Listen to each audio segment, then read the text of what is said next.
நற்பவி நலம் பெறுவோம் வளம் பெறுவோம். இந்த காணொலியை பார்த்து கொண்டிருக்கும் அன்பு நெஞ்சங்களுக்கும் சப்ஸ்கிரைப் செய்த சொந்தங்களுக்கும் சீர்வராகினி அறக்கட்டளையின் சார்பாக பொன் பரமேஸ்வர சுவாமியின் ஆசீர்வாதங்கள், நன்றிகள். சாய்ராம். விதிவசம் செல்லும் மதி மனிதனுக்கு விதி போகிற போக்கில் தான் அவனுடைய புத்தியும் போகுமா? இது உண்மையா? அதை பற்றி கொஞ்சம் பார்க்கலாம். விதி என்றால் என்ன, மதி என்றால் என்ன? விதி என்பது நமக்கு விதிக்கப்பட்ட சில விஷயங்கள், நல்லது கெட்டது ரெண்டும். மதி என்பது நமது உடலில் இருக்கக்கூடிய புத்தி, அந்த மேலே மூளை இருக்கு இல்லையா, அதை நாம் பயன்படுத்தி செய்யக்கூடிய செயலை நாம் என்ன சொல்கிறோம்? மதி மூலியமாக நாம் நம்முடைய புத்தி மூலியமாக நாம் வழிவகுத்து வாழ்க்கையில் வெற்றி பெற்று கொண்டிருக்கிறோம், தோல்வியும் அடைந்து கொண்டிருக்கிறோம். அப்போ விதிவசம் மதி போகுமா, மதிவசம் விதி போகுமா? இதுதான் கேள்வி. இப்போ கண்டிப்பாக நான் சொல்வது என்னவென்றால், விதிவசம்தான் மதி செல்லும், புத்தி கெட்டு போயிடும். விதி வர புத்தி கெட்டு போகும். அப்போ புத்தி கெட்டு போச்சுன்னா விதி ஜெயிச்சு விடும். உதாரணம் சொல்கிறேன். இப்போ நம்ம ஒரு நம்ம நல்ல ஒரு காரில் போயிட்டுருக்கோம், டிரைவிங் பண்ணிட்டுருக்கோம், நல்லா தான் போயிட்டுருக்கோம். திடீர்னு குறுக்க ஏதாவது ஒன்று வருது. அப்போ நம்ம என்ன பண்ணுறோம்? புத்தி கெட்டு போச்சுன்னு என்ன பண்ணுவோம்? ஏற்றி இறக்கிடுவோம், முடிஞ்சு போச்சு. அப்போ அந்த இடத்துல ஆக்சிடெண்ட்டு, அவன் பிரச்சனை எல்லாமே. விதி புத்தியை நம்ம பயன்படுத்தி அதை ஜெயிக்க முடியுமான்னு பார்க்கும்போது நம்ம என்னெல்லாமோ பண்ணி பார்ப்போம். அந்த நேரத்தில் பிரேக் பிடிச்சி பார்ப்போம், கியரை மாற்றி பார்ப்போம், எல்லாம் பண்ணி பார்ப்போம். ஆனால் என்ன பலன் அளிக்காது. ரொம்ப ரேர் என்ன, புத்தியை பயன்படுத்தி விதியை வெல்ல வேண்டும். அது உனது விதியில் இருந்தால் மட்டும்தான் என்ன பண்ண முடியும்? விதியை மதியால் வெல்ல முடியும். 1000 பேர் சொல்லியிருக்காங்க, விதி என்பது சூழ்நிலை தான், சூழ்நிலையை நம்ம மாற்றிக்கிட்டால் சரியாக போகும். கரெக்டு தான், சூழ்நிலை மாற்றிக்கிட்டால் சரியாக போகும். சொல்கிறவனுக்கு ஈஸி தான், செயலில் வரும்பொழுது தான் பிரச்சனை, பக்குவம் தெரியும். விதி வந்தால் மதி கெட்டு போகும். அது இல்லை, நம்ம என்ன சொல்கிறாங்க, நம்ம மதி தான் விதியை நிர்ணயிக்குது. அது எப்படி பாசிபிள்? ரேர் கேஸ், எக்ஸப்ஷனல் கேஸில் நிறையா இருக்குது. இப்போ 100 ஆக்சிடென்ட் நடக்குதுன்னா அதில் 90 ஆக்சிடென்ட் என்ன, விதிவசம் தான் போகிறது என்பது என்னோட கருத்து. 10% என்ன, புத்தி அதை சரி பண்ணிடுது. அப்போ உன் விதியில் அந்த ஆக்சிடென்ட் நடக்கக்கூடாதுன்னு இருந்தால் மட்டும்தான் அந்த விபத்திலிருந்து நீ தப்பித்துக்கொள்வாய்.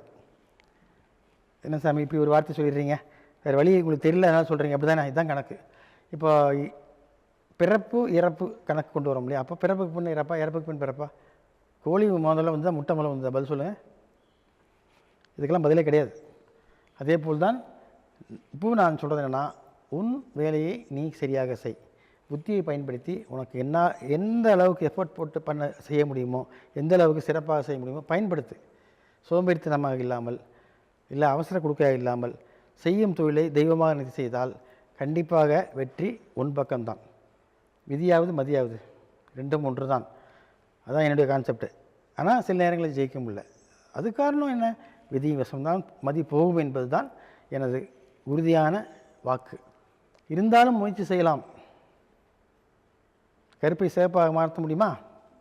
முடியும்னு இப்போ நிறைய பேர் பண்ணிகிட்ருக்குறாங்க. கலர் காம்பினேஷனில் போய் கருப்பை சிவப்பாக கொண்டு வரலாம், சிவப்பை கருப்பாக கொண்டு வரலாம். ஆனால் உண்மையான சிவப்புக்கும் கருப்புக்கும் வித்தியாசம் நன்றாக தெரியும்.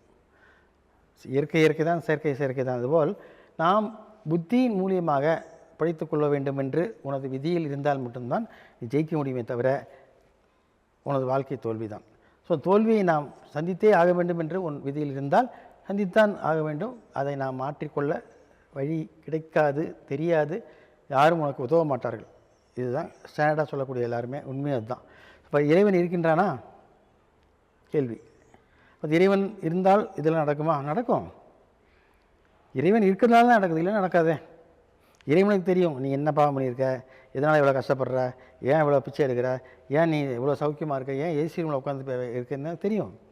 அவன் போடுற கணக்கு தான் நம்ம என்ன பண்ணுறோம், டேலி பண்ணிகிட்ருக்குறோம். டேலி பண்ண முடியாமல் தவிக்கிறோம். அதனால் இதுக்கு கேள்விக்கு பதில் இது தான். இருந்தாலும் நம்முடைய முயற்சியால் முன்னுக்கு வர முடியுமா என்று முயற்சி செய்வோம், கைவிட்டக்கூடாது. இப்போ தோசை புதுசாக ஊற்றி பழகிறாங்கன்னா 4-5 தோசை பிஞ்சு போகும், கறி போகும், கல் ஒட்டிக்கும். இருந்துச்சு போடான்னு விடாமல் நம்ம என்ன பண்ணோம், நோண்டி நொங்கு எடுத்து சுத்தம் பண்ணிவிட்டு என்னெல்லாமோ தடவி என்னெல்லாம் வேலை, கத்திரிக்காய் என்னெல்லாமோ சொல்லுவாங்க. அதை பயன்படுத்தி அது 2 தோசை ஊற்றி பழகிட்டிங்கன்னா அப்புறம் நீங்கள் தான் எக்ஸ்பர்ட் தோசையில். எவன் ஒருவனுக்கு தோசை சரியாக வரவில்லை என்று அவன் தோல்வி இருக்கிறானோ அவன் அதை தொடர்ந்து முயற்சி செய்தால் he is the best dosa master. இதுதான் உண்மை. எல்லாத்துலேயுமே அப்படித்தான். தோல்வியை கண்டு துவளாமல் எதிர்நீச்சல் போட வேண்டும். அதுக்கு பொறுமை வேணும், மனோபக்குவம் வேணும். அது இருக்கா? அதுதான் விதி. திரும்ப திரும்ப கான்செப்ட் அங்கே தான் வருது. அதுக்குள்ளே எழுத்து இருக்கு இல்லையா, லிப்பினா என்ன? தலையெழுத்து. அதை மாற்ற முடியாது. ஸோ அப்போது இதுதான் கணக்கு. விதியை போல் மதியா, மதியை போல் விதியா? அதுக்கு தீர்வு நான் இரண்டுமே என்று தான் நான் சொல்ல முடியுமே தவிர இதுதான் என்று ஆணித்தரமாக சொல்வதற்கு எனக்கு முடியாது. மீண்டும் சந்திப்போம். சாய்ராம்.